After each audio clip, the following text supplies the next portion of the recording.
Dans cette vidéo, j'ai envie de partager avec vous mes 3 techniques pour améliorer ma discipline personnelle, donc pour être plus discipliné. Vous savez, quand on est indépendant, on a le système. Donc, si le système n'est pas fiable, s'il ne délivre pas tous les jours, finalement, on n'est pas un pro, on est un amateur. Okay? Et en gros, quand on est indépendant, on n'a pas d'autres personnes qui travaillent pour nous. On n'a pas des employés. On peut avoir peut-être des freelances, des prestataires de services qui vont nous aider sur certaines missions. Mais en gros, les efforts, les résultats que l'on obtient sont vraiment liés finalement. Alors évidemment, à la stratégie que l'on va utiliser, aux outils que l'on va utiliser, mais également à l'énergie et donc aux efforts que l'on va mettre dans le travail. Et donc, finalement, quand on a plus de discipline, finalement, nos efforts sont plus réguliers et donc on arrive mieux à prévoir, à prédire, à planifier les résultats que l'on pourrait avoir. Alors évidemment, si on pouvait planifier avec certitude un résultat, ça se saurait. Okay? Donc, on évolue dans un système complexe, ça c'est clair et net. Mais en améliorant votre autodiscipline, votre discipline personnelle, finalement, vous allez théoriquement en tout cas, ou en tout cas les probabilités d'atteindre un résultat plus important augmentent drastiquement. Okay? Et la discipline va également impacter sur les habitudes qui en échange vont impacter sur la confiance que vous avez en vous, sur l'estime que vous avez en vous. Donc je pense que le sujet de l'autodiscipline est quelque chose d'important quand on est un indépendant. Spécialement quand on est indépendant. Pourquoi? Parce que et là, je fais une parenthèse, mais parce que quand on est un salarié, on a des obligations à rendre, okay? On a des comptes à rendre. Alors que quand on est indépendant, on n'a plus forcément de boss. On a des clients, mais ces clients, finalement, s'ils ne sont pas contents, ils vont simplement partir. Mais quand on est un salarié, finalement, les erreurs que l'on fait vont peut-être se mettre dans un dossier et ce dossier va nous suivre dans notre carrière, etc. Donc, on a des obligations qui sont peut-être plus fortes quand on est salarié que quand on est indépendant. Et donc, quand on est indépendant, il est important de développer sa discipline. Et beaucoup de gens, qu'est-ce qu'ils vont faire quand ils vont entendre le mot discipline, quand ils remarquent finalement qu'ils ne sont pas vraiment fiables, qu'ils ont des résultats en dents de scie, qu'ils se pointent un jour à 9 h, un autre jour à 7 h, etc. Qu'est-ce qu'ils vont faire? Ils vont commencer à regarder des vidéos. Ils vont tomber sur quoi? Des vidéos de motivation. Et le problème avec les vidéos de motivation, c'est quoi? C'est que les mecs qui sont dans ces vidéos de motivation, alors pas toutes, mais la grande partie, vont vous dire ceci. Si vous n'avez pas de discipline, c'est que vous n'avez pas suffisamment de volonté. Et c'est problématique. Pourquoi? Parce que plutôt que de remettre en cause la méthode que vous utilisez ou le système, le modèle mental que vous utilisez, vous allez vous remettre en cause vous. Et petit à petit, vous allez ce qu'on appelle vous mettre dans le cercle vicieux de ce manque d'estime. Okay? Et donc pour moi, le problème, c'est que si vous n'avez pas de discipline, si vous n'avez pas d'autodiscipline, le problème, ce n'est pas vous, non. Le problème, c'est que vous n'avez pas encore trouvé le bon moyen, la bonne méthode qui matche avec votre environnement, votre personnalité. Et ça se cherche. Et évidemment, cette recherche de savoir ce qui fonctionne pour vous, premièrement, elle prend du temps, ok? Premièrement, elle prend du temps. Deuxièmement, elle n'est pas forcément facile parce que j'ai testé une fois, ça n'a pas fonctionné. J'ai testé une deuxième fois, ça n'a pas fonctionné. On pourrait le voir un petit peu comme une personne qui cherche son audience sur Facebook. Je ne sais pas si vous faites des audiences sur Facebook. Moi, je ne fais pas. Je travaille avec une personne qui m'aide justement à créer mes ads sur Facebook. Et on cherche la bonne audience. On se dit, ok, est-ce que c'est ces personnes, est-ce que c'est ces personnes, etc.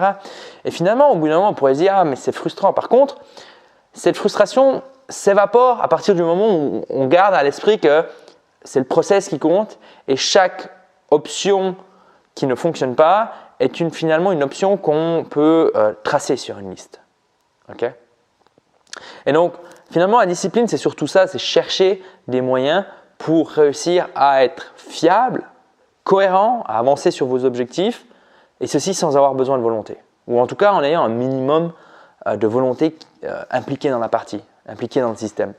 Parce que la volonté, en gros, c'est quoi? La volonté, elle est fortement liée à l'énergie. Donc, il y a Roy Baumeister, un psychologue social qui a écrit un livre, Willpower. Il explique en gros, la volonté, elle est haute, elle est élevée au début de la journée et plus la journée avance, plus la volonté, elle chute. On peut voir ça comme un graphe. À l'inverse, les imprévus au début d'une journée sont plutôt bas et plus la journée avance, plus les imprévus augmentent. Et donc, finalement, la volonté, vous en aurez besoin. Pourquoi? Pour dire non à des distractions, dire non à des tentations, dire simplement non à des personnes qui ont envie de mettre leurs priorités dans votre agenda. Et donc, si vous n'avez pas d'énergie, vous n'avez pas de volonté. Et si vous n'avez pas de volonté, c'est difficile de dire non à vous-même, dire non à votre… Vous savez, cette partie de vous, cette résistance qui ne veut pas travailler pour un meilleur futur, mais qui veut simplement profiter du moment présent. Et donc, il faut mettre en place des systèmes. Quand vous avez de la volonté, vous mettez en place des systèmes qui ensuite vont vous permettre de fonctionner avec un minimum de volonté. C'est vraiment ça le truc. Parce que beaucoup de personnes vont se dire « Ah yes, je suis motivé et donc j'agis ». Le problème, c'est que cette motivation ne sera pas tout le temps là et au bout d'un moment, ils vont retomber dans leurs vieux écueils. Et d'ailleurs, c'est ce qui se passe pour les bonnes nouvelles résolutions. En général, elles durent 3-4 semaines et ensuite, les gens abandonnent. Pourquoi? Parce qu'ils étaient ivres quand ils ont pris leurs bonnes résolutions et plutôt que de mettre un système qui leur permette de tenir ces bonnes résolutions sur la durée avec un minimum de volonté, ils vont épuiser leur stock de volonté et une fois que le stock de volonté est épuisé, finalement, ils retombent dans leur vieux schéma. Ok? Donc, premier point, j'ai pris des notes sur mon ordinateur, j'ai juste pas envie de passer à côté d'un truc qui est important. Premier point, c'est que les mecs qui ont plus apparemment de volonté, en fait, n'ont pas plus de volonté, ils ont simplement appris à travailler sur leur environnement. Okay. Si vous vous entourez de gens qui mangent mal, il y a de fortes chances que vous mangez mal plus souvent. Okay. Si vous vous entourez de gens qui prennent de la coke, il y a de fortes chances qu'un jour vous ne soyez pas dans une bonne journée, preniez de la coke. Pareil avec l'alcool, pareil avec les clopes. Okay. Je me souviens, j'étais parti en Indonésie. Moi, j'aime bien faire la fête avec des potes. C'est assez rare, mais j'aime bien le faire. Et quand je le fais, évidemment, je bois un verre ou deux. Et en Indonésie, durant 6 mois, je n'ai pas bu tout simplement parce que là-bas, l'alcool n'a pas le même statut, on n'a pas la même culture. Et donc là-bas, ne pas boire de l'alcool, c'est normal. Alors qu'ici, si vous avez des amis qui boivent de l'alcool, vous savez très bien que quand vous dites non, vous allez vous faire juger. Parce que évidemment, vous augmentez vos standards et eux, vous les confrontez avec des choses qu'ils n'arrivent pas à gérer. Okay. Donc, changer d'environnement. Ce qui est intéressant avec l'environnement, c'est qu'en général, ça nécessite peu ou une action unique. Okay. C'est ici à Berlin, ce que j'ai fait, alors c'est un exemple tout con, mais j'ai une kettlebell, donc c'est un poids que j'ai dans mon appartement et qui me permet de faire des swings. Donc, c'est-à-dire, vu que je passe du temps assis devant l'ordinateur, chaque fois que je vais boire un verre d'eau, chaque fois que je vais me faire un café à la cuisine, j'ai ma kettlebell qui est à présent au milieu de la cuisine. Je passe devant, je la vois. Auparavant, elle était à côté de la porte de mon bureau. Et en fait, le simple fait de changer l'emplacement de cette kettlebell dans mon environnement m'a permis finalement, j'ai mesuré, de passer de 20-30 répétitions avant à plus de 100 répétitions par jour. C'est impressionnant. Et donc ça, c'est des actions uniques. Une autre action unique, c'est si vous mangez trop de chocolat, vous rangez le chocolat à la cave, par exemple. Okay. Et en fait, qu'est-ce que vous allez rajouter? Vous allez rajouter de la friction sur le chemin. Okay.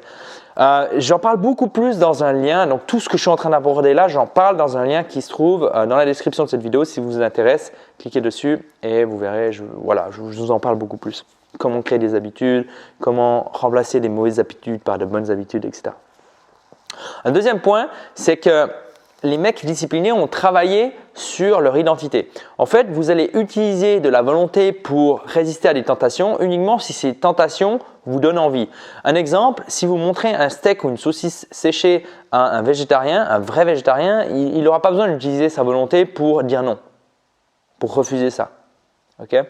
Et donc en fait, l'idée c'est plutôt de se dire ok, j'ai envie de changer d'habitude pour atteindre cet objectif. L'idée c'est plutôt de se dire j'ai envie de devenir cette personne via ses habitudes. Okay. Et donc l'objectif n'est pas vraiment important en soi. Par exemple, j'ai pas envie de perdre 5 kilos, j'ai envie de devenir une personne qui fait du sport. J'ai envie de devenir une personne qui n'est pas sédentaire. J'ai envie d'être une personne saine. Okay. De cette manière, quand vous allez être face à différentes tentations, vous allez vous poser la question suivante. Ok, que ferait une personne saine dans ma situation? Okay. Et vous verrez que vous allez beaucoup plus apprécier le processus quand ce processus est orienté sur l'identité que quand il est orienté sur les résultats. Parce que des fois, il y a les imprévus, il y a beaucoup de choses qui font que les plans peuvent prendre du retard. Okay. Et donc finalement, si on n'arrive pas à atteindre nos attentes, qu'est-ce qui va se passer? Finalement, on va être frustré et il y a de fortes chances qu'on dévie de nos bonnes intentions. Et on dévie une fois, on dévie 2 fois, on dévie une 3e fois. Et voilà. Donc, je vous donne aussi une manière de travailler sur votre identité dans le lien qui se trouve dans la description de cette vidéo. Et un autre point, c'est la règle des 20 secondes. Donc, ce qu'il faut vous dire, c'est qu'entre le moment où j'ai envie de lire et le moment où je lis, il y a un espace. Un espace en termes d'énergie, un espace en termes de temps. Okay? Si typiquement, je ne vois jamais ma liseuse, okay, eh ben, finalement, il y a peu de chances que tout d'un coup, je pense à lire. Sauf si c'est intégré dans une routine. Okay? Mais au début, si je veux implémenter une routine, c'est important déjà de voir des choses qui me font penser à cette routine. C'est très important parce qu'au quotidien, on pense à plein de choses. Des fois, on oublie simplement de faire des choses importantes, comme par exemple si vous voulez écrire tous les jours faire du journaling par exemple. Ben, finalement, si vous voyez votre calepin, il y a de fortes chances que vous pensiez à le faire. Okay? C'est le truc de base. Si vous voulez lire par exemple tous les jours, le simple fait de mettre votre livre sur la table de nuit, il y a de fortes chances que vous lisiez plus souvent que si vous rangiez le livre dans le tiroir de la table de nuit, par exemple. Et ensuite, il y a cette notion d'espace. Entre le moment où, dans ma tête, j'ai envie de lire et le moment où je lis, il y a du temps qui passe. Et le travail pour vous, ce sera de réduire le temps nécessaire à commencer une action que vous souhaitez favoriser et augmenter le temps d'une action que vous souhaitez réduire. Okay? Par exemple, si vous voulez réduire le café que vous buvez, vous pourrez prendre votre machine à café et la ranger dans une armoire ou votre cafetière italienne. Donc déjà, vous ne la voyez pas, il y a plus d'effort. Okay? Vous rajoutez de la friction sur le chemin. Ou alors, cas extrême, vous allez ranger la machine à café à la cave, par exemple. Okay? Si vous voulez faire plus de cordes à sauter ou plus faire de sport, vous mettez une corde à sauter à la cuisine et vous dites chaque fois que je passe à côté, je vais faire 5 répétitions de corde à sauter. Okay? Et ça, c'est vraiment des petits trucs, vous savez, c'est ces petits riens qui changent tout. Parce que une bonne habitude qui est en place, c'est pas uniquement une performance qui est améliorée. Dans le cadre de la corde à sauter, c'est pas en faisant 5 sauts, c'est pas parce qu'on fait 5 sauts de corde à sauter qu'on va se dire mes performances s'améliorent. Non, c'est pas le but. Le but, c'est quoi? Le but, c'est de prouver à vous-même que vous êtes capable de faire ce que vous êtes engagé de faire. Okay? Vous allez renforcer votre estime. Okay? Et finalement, vous allez également renforcer votre nouvelle identité, car une nouvelle identité nécessite de nouvelles actions. Okay? C'est via de nouvelles actions que vous allez vous dire mais tu vois, je mange moins de pizza, je bois plus d'alcool, je fume plus, donc je deviens une nouvelle personne. Okay? Une nouvelle identité, pour vraiment être implémentée, a besoin de nouvelles actions. Voilà, donc ça, c'était les 3 trucs. Donc, je récapitule. Le premier truc, c'était quoi? C'était l'environnement. Okay, l'environnement, travailler sur votre environnement. Le deuxième élément, c'était quoi? Le deuxième élément, c'est l'identité. Okay, travailler sur l'identité plutôt que simplement sur le résultat. Je ne veux pas perdre du poids, je veux devenir une personne saine qui mange bien. Okay, une personne qui mange 2 fois par jour, par exemple. Jeûne intermittent. Et puis ensuite, le troisième élément, c'est de réduire le temps nécessaire à commencer une action que vous souhaitez favoriser et d'augmenter le temps ou l'énergie ou les efforts nécessaires à commencer une action que vous souhaitez réduire. Voilà, si le sujet vous intéresse, j'ai créé une ressource complète qui se trouve en lien de cet épisode. Donc, dans la description de cette vidéo, vous avez le lien, cliquez dessus et puis on se retrouve de l'autre côté pour finalement aller beaucoup plus loin dans cette notion d'autodiscipline, discipline personnelle, création d'habitudes et déconstruction des habitudes qui finalement vous auto-sabotez avec ces habitudes. Voilà, on se retrouve de l'autre côté, à tout de suite.